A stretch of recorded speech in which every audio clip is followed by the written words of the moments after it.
اب آپ 2 گھنٹہ آپ کا گزر گیا نیکیوں میں، الگ الگ نیکیاں آپ نے کر لیا، اب آپ دعا مانگیں، صرف اس رات کو گزارنے کا طریقہ آپ دعا مانگیں،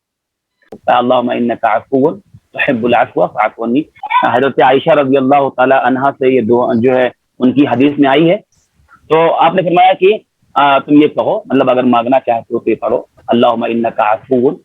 تحب العفو فاعف عنی، جملہ ہے۔ تو ایک آدمی اس دعا کو بھی اپنے جب ذکر کرنے بیٹھے تو اس میں بھی شامل کر سکتا ہے، سجدے کے اندر بھی مانگ سکتا ہے، اور تشہد کے اندر بھی مانگ سکتا ہے، اللہم انک عفو تحب العفو فاعف عنی، کہ اللہ تو معاف کرنے والا ہے، معافی کو پسند کرتا ہے، اس لیے مجھ کو معاف کر دو۔ دو چیزیں، اللہ تو معاف کرنے والا ہے، تو معافی کو پسند بھی کرتا ہے، تو مجھے بخش دے، معاف کر دے۔ تو یہ دعا بھی الحمدللہ ثابت ہے، ترمذی کی حدیث میں ہے، اور یہ آدمی جو ہے رات میں، یہ جو شب قدر کی رات ہوتی ہے، دن میں بھی آدمی کہہ سکتا ہے، لیکن خاص طور پہ ليلۃ القدر میں اس دعا کو بھی آدمی کثرت سے پڑھ سکتا ہے۔ آپ ہاتھ پھیلائیے اور چپ چاپ اللہ سے بالکل اخلاص کے ساتھ آپ کا اللہ سے جڑ جائے، ایسا کہ مطلب میں ایک بادشاہ کے سامنے ہاتھ پھیلایا ہوں، فقیر ہوں میں، جیسے ایک فقیر کسی بادشاہ کے سامنے ہاتھ پھیلا کے مانگ رہا ہے، وہی تصور ہمارا ہونا چاہیے جب رب العالمین کے سامنے ہم ہاتھ پھیلائے، دل میں وہ فقیری، وہ عاجزی، وہ بے بسی ہونی چاہیے، ایسا نہیں بس زبان سے بول رہا۔ آج دعائیں کیسے پتہ ہے ہم دعائیں کیسے مانگتے، جیسے مینو کارڈ پڑھتا ہے ہوٹل میں جا کے بیٹھ کے پڑھ لیا فٹافٹ، ایسے دعائیں مانگتا ہے۔ ارے دعا میں گڑ گڑانا ہونا چاہیے، عاجزی ہو، عاجزی، بے بسی، لاچاری، جیسے ایک فقیر کسی سے چمٹ کے مانگتا ہے، ضد کر کے مانگتا ہے، جیسے ایک بچہ ہوتا ہے باپ سے ضد کر کے مانگتا ہے، جب تک لے نہیں لیتا ہے تب تک چھوڑتا نہیں ماں باپ۔ کوئی سامان آپ دیکھیے بچہ کیسا مانگتا ہے، ایسے اللہ سے مانگنا چاہیے، ایسے۔ علماء نے کہا کہ ہونا ادب بھی ہو لیکن ضد بھی ہو، اللہ سے مانگنا ہے، دیکھے میں بغیر لیے نہیں رہوں گا، لینا اللہ سے، دعا مانگیں اللہ، وہ پورا جو ہے نا اندر سے ہونا چاہیے، پورا رب العالمین بادشاہوں کا بادشاہ، وہ بادشاہ جس کے ہاتھ میں پوری کائنات کا خزانہ، اس کے ہاتھ میں سارے مسئلے، اس کے حل اس کے پاس ہے، کچھ بھی کر سکتا ہے، ایک حکم دے دے، جس نے ابراہیم علیہ السلام کو آگ سے نکال لیا، زکریا علیہ السلام کو اس نے بغیر جو ہے یعنی بڑھاپے کے اندر 5 بیوی کا اولاد دے سکتا ہے، وہ اللہ کیا نہیں آج ہماری مصیبت دور نہیں کر سکتا ہے؟ کون سی ایسی مصیبت ہے جو اللہ دور نہیں کر سکتا ہے؟ اتنے بڑے بڑے اللہ نے واقعات کیوں بیان کیے؟ تاکہ ایک بندہ جب مانگے اللہ سے، اتنی امید ہو اللہ سے،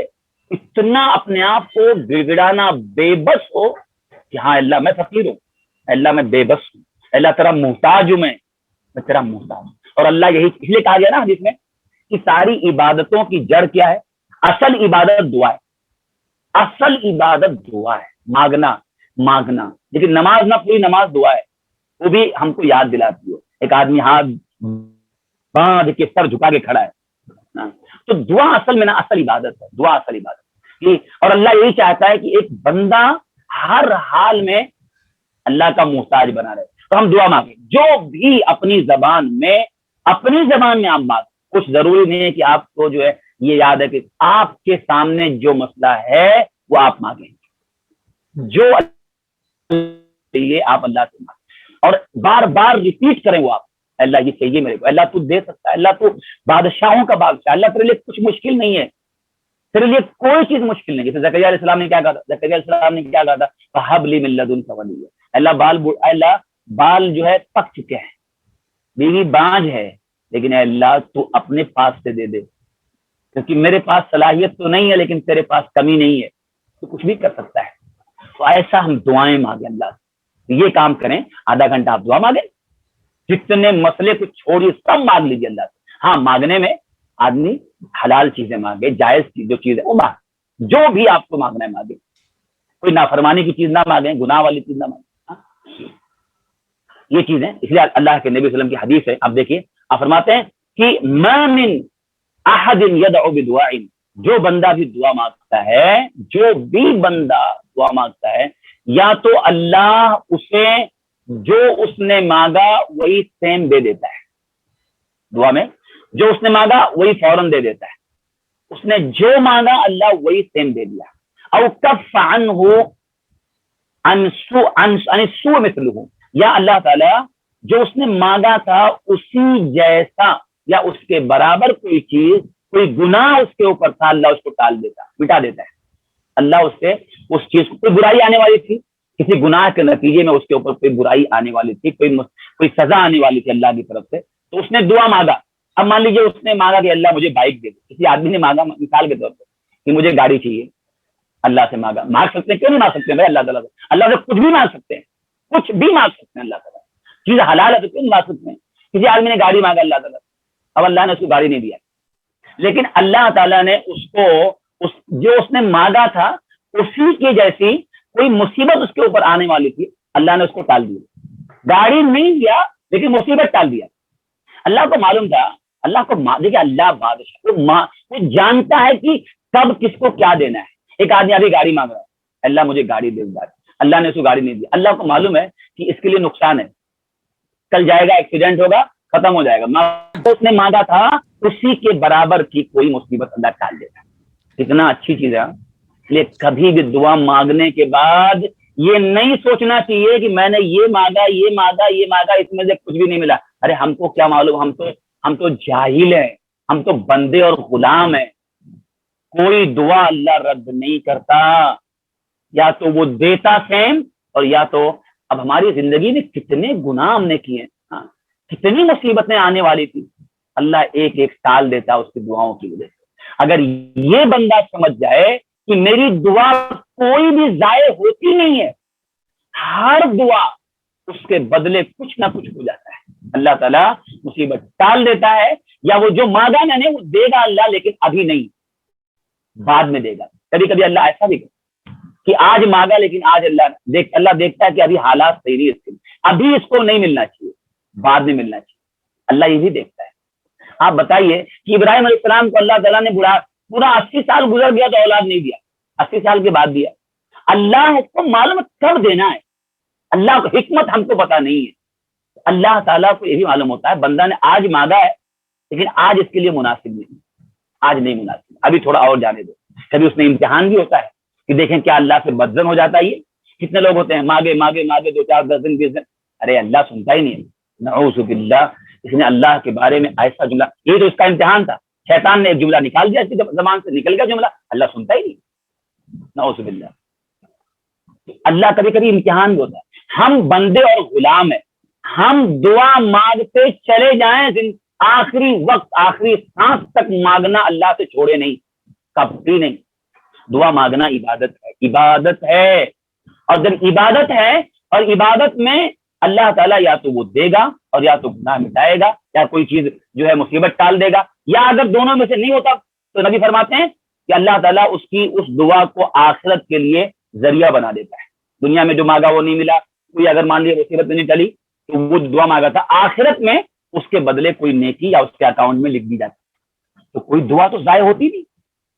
تو اس لیے ہم جو ہے اللہ سے کبھی بد نہ ہو، مانگتے رہیں۔ تو اس رات میں بھی ہم جو ہے ایک وقت بنا لیں، آدھا گھنٹہ، اور مانگے دعا۔ دعا مانگنے میں ایک چیز یہ بھی ہوتی ہے، جب ہم دعا مانگیں تو جو ہے اس میں اللہ کے نبی فرماتے ہیں کہ ایک آدمی کی، ایک بندے کی دعا اپنے بھائی کی، دعوت المرء المسلم لاخیہ، ایک آدمی کی اپنے بھائی کے لیے اس کے پیٹھ پیچھے دعا کرنا، یہ ایسے ہے کہ جیسے جو آدمی اپنے پیٹھ پیچھے، یعنی اپنے کسی بھائی کے لیے، کسی بہن کے لیے کوئی آدمی دعا کرتا ہے اس کے پیٹھ پیچھے، تو اللہ تعالیٰ ایک فرشتہ اس کے سر کے پاس لگا دیتا ہے اور وہ وہاں کھڑا رہتا ہے۔ تو جب یہ دعا کرتا ہے اپنے کسی بھائی کے لیے یا کسی بہن کے لیے، تو اللہ تعالیٰ وہ فرشتہ بولتا آمین، اور وَلَكَ مِثْلُ وَلَكَ بِمِثْلِ، اور تیرے لیے بھی ایسا ہی ہو۔ تو یہ بھی ایک طریقہ ہے دعا میں، اپنے لیے مانگ رہے ہیں اور ساتھ ہی ساتھ کسی اور کو، اپنے والدین کے لیے، رشتہ داروں کے لیے، اپنے کسی دوست کے لیے، کسی نے آپ کو کہا کہ آپ دعا میں یاد رکھیے، یعنی مجھے مطلب بیماری ہے، فلاں چیز، آپ دعا کی اللہ، اب آپ اپنی دعا میں آپ اس کے لیے بول رہے ہیں اللہ فلاں میرا بھائی ہے، فلاں دوست ہے، فلاں شخص ہے، اللہ ان کو تو عافیت عطا فرما، ان کو بیماری سے دور کر دے، مصیبت ہٹا دے۔ آپ نے اس کے لیے مانگا تو فرشتہ کہتا ہے آمین وَلَكَ بِمِثْلِ، اور تجھے بھی، تیرے لیے بھی ایسا ہی ہو۔ ایک آدمی اگر فرشتے کی دعا چاہتا ہے اپنے حق میں کہ فرشتہ میرے لیے دعا کرے، تو آپ یا ہم اپنے کسی بھی بھائی بہن کے لیے اس کے پیٹھ پیچھے دعا کریں۔ تو جب ہم اپنے لیے مانگے دعا نا، تو اپنے لیے مانگ لینے کے بعد جو مانگنا تھا اب کسی اور کے لیے مانگنا، والدین ہیں، کوئی بھائی ہے، بہن ہے، ہاں رشتے دار ہیں، دوست ہیں، ان کے لیے ہم مانگے اللہ سے، جتنا ہم ان کے لیے خیر مانگیں گے اتنا خیر وہ فرشتہ کہے گا آمین اللہ تو اس کی دعا قبول کر لے، اور اس کو بھی وہی دے جو اس نے مانگا اس کے لیے۔ ہم نے کسی کے لیے صحت مانگی، صحت ہم کو ملے گی، فرشتہ کہے گا اللہ اس کو بھی دے۔ ہم نے کسی کو بیماری سے عافیت مانگی، فرشتہ کہے گا اللہ اس کو بھی عافیت دے۔ یہ جو ہے بہت قیمتی چیز ہے، تو یہ بھی ایک طریقہ ہے اپنے لیے دعا میں فرشتے کا دعا لینے کا۔ تو یہ دعا ہم مانگے آدھا گھنٹہ 1 گھنٹہ جو بھی۔ اس کے بعد آخر میں ایک کام کریں، یہ میں نے بہت اختصار سے ذکر کیا، آخر میں ہم توبہ کریں۔ دیکھیے اتنا جو ہم نے عمل دیکھا ابھی تک، یہ سب کام کر لینے کے بعد آخر میں ہم آدھا گھنٹہ پونا جو بھی ہم بنا لیں اپنا ٹائم، اس میں صرف توبہ کریں۔ توبہ استغفار جس کو ہم بولتے ہیں، توبہ استغفار، جو ہم نے گناہ زندگی میں ہو گئے اس پر ہم شرمندہ ہوں، اللہ سے اعتراف کریں اللہ فلاں گناہ میں نے کیا، فلاں کیا، اللہ بخش دے۔ یہ اخیر میں ہم کریں، کیونکہ یہ رمضان اصل میں مغفرت کا مہینہ ہے، کہ مغفرت ہو گئی جنت مل جائے گی، مغفرت ہو گئی اللہ جنت دے گا۔